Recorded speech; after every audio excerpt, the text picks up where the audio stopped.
अब देखो, सबकी तरह मैं भी हल्क वर्सेस स्पाइडरमैन की फाइट के लिए बहुत ज्यादा एक्साइटेड हूँ, लेकिन कहीं ना कहीं मैं डरा हुआ भी हूँ कि कहीं मार्वल वाले दोबारा से हल्क का वो हाल ना कर दें जो उन्होंने पहले किया था, या फिर वो स्पाइडरमैन वर्सेस हल्क को वैसे हैंडल ना करें जैसे उन्होंने captain America versus red Hulk को किया था। क्योंकि अगर ऐसा हुआ तो कसम से बता रहा हूँ मेरा दिमाग खराब हो जाएगा। लेकिन शायद से ऐसा नहीं होने वाला, क्योंकि अपने स्पाइडी के पास दिमाग है। कुछ लीक टॉयज निकल कर आए हैं जिनसे हमें पता चलता है कि अपना स्पाइडरमैन कैसे हल्क को हराएगा। अब देखो, हल्क वर्सेस स्पाइडरमैन सुनते ही सब बंदे बोलते हैं कि क्या कहते हैं, अपना हल्क स्पाइडी को 2 मिनट में हरा देगा, और कहीं वो उसका वैसा हाल ना कर दे जैसा कि उसने एमिल ब्लॉन्स्की का किया था। मतलब तुम्हें सच में ऐसा लगता है वो स्पाइडरमैन है, वो कुछ भी कर सकता है। वो फार फ्रॉम होम में पूरी की पूरी एक बुलेट ट्रेन से टकरा गया था। उसने गॉब्लिन को बराबर की टक्कर दी, जिसने एक प्रकार का सुपर सोल्जर सीरम ले रखा है, और भूलो मत उसने कैप्टन अमेरिका को भी हराया है। और बाकी का पंच रोकने वाली बात तो तुम्हें याद ही होगी। तो अगर एक बार अपना स्पाइडी अपनी पर आ गया तो हल्क थोड़ी सी तो दिक्कत लेगा। और वैसे भी अपने स्पाइडी ने तो अपने दिमाग के बल पर डॉक्टर स्ट्रेंज तक को हराया है, तो ये तो हल्क है। और रही बात दिमाग की, तो दिमाग वाली चीज से ही मेरे को ये याद आया कि कुछ लीक टॉय इमेजेस में हमें देखने को मिली है स्पाइडरमैन की एंटी गामा वेब्स। मतलब कि वो इस मूवी में एंटी गामा वेब्स का यूज करेगा अपने हल्क को रोकने के लिए। मतलब अपने स्पाइडी भाई ने एक फैब्रिकेटर क्या बना लिया, उनको लगता है कि वो सब चीज बना सकते हैं दुनिया में। बस मुझे डर इस बात का है कि वो डूम को रोकने के लिए एंटी डूम वेब्स ना बना ले। खैर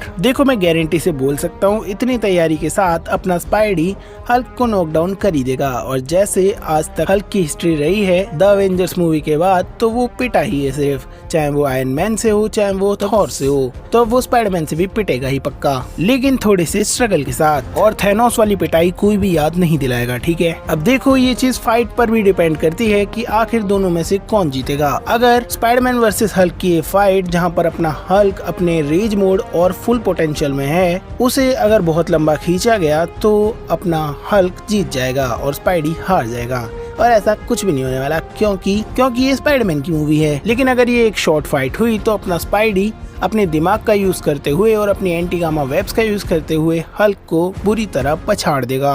और जहाँ तक पॉसिबल है तो ये एक बहुत ही छोटी सी फाइट होने वाली है, जहाँ पर अपना स्पाइडी ज्यादा से ज्यादा अपना दिमाग ही लगाएगा। ऐसा बिल्कुल मत सोचो कि हल्क और स्पाइडरमैन के बीच में वैसी फाइट होगी जैसी थॉर वर्सेस हल्क के बीच में हुई थी, एकदम ग्लैडिएटर लेवल। बस ये फाइट उतनी बुरी ना हो जितनी सैम विल्सन के कैप्टन अमेरिका और रेड हल्क के बीच हुई थी। तो चलो अब एक बार एंटी गामा वेब्स के बारे में बात कर लेते हैं कि अपने स्पाइडी ने आखिर एंटी गामा वेब्स कैसे बनाए होंगे। तो देखो, हम जानते हैं कि अपना ब्रूस बैनर हल्क को रोकने के लिए कितनी ज्यादा मेहनत कर रहा है कितने सालों से। तो हो सकता है कि उसने ये चीज कहीं ना कहीं महसूस की हो कि हल्क अब बाहर आने के लिए तड़प रहा है और वो कभी भी बाहर आ सकता है, जिसके लिए उसने एंटी गामा सीरम बनाया हो। या फिर ऐसा हो सकता है कि वो जो मशीन यूज करता है अपने हाथ पर बांधता है, उसके अंदर वो एंटी गामा सीरम डालता हो और उसने उसके नोट्स बना रखे हों, जिसका यूज करके अपना स्पाइडी अपने लिए एंटी गामा वेब्स बनाएगा। अब देखो, इन एंटी गामा वेब्स से भी अपना स्पाइडी पूरी तरह से हल्क को नहीं रोक पाएगा, वो बस उसे होल्ड कर पाएगा थोड़ी देर के लिए और उसे धीरे धीरे करके कमजोर और कंफ्यूज कर पाएगा। एंटी गामा वेब्स बिल्कुल हल्क पर वैसे ही काम करेंगी जैसे क्रिप्टोनाइट सुपरमैन पर करती है, लेकिन वो क्रिप्टोनाइट की तरह हल्क को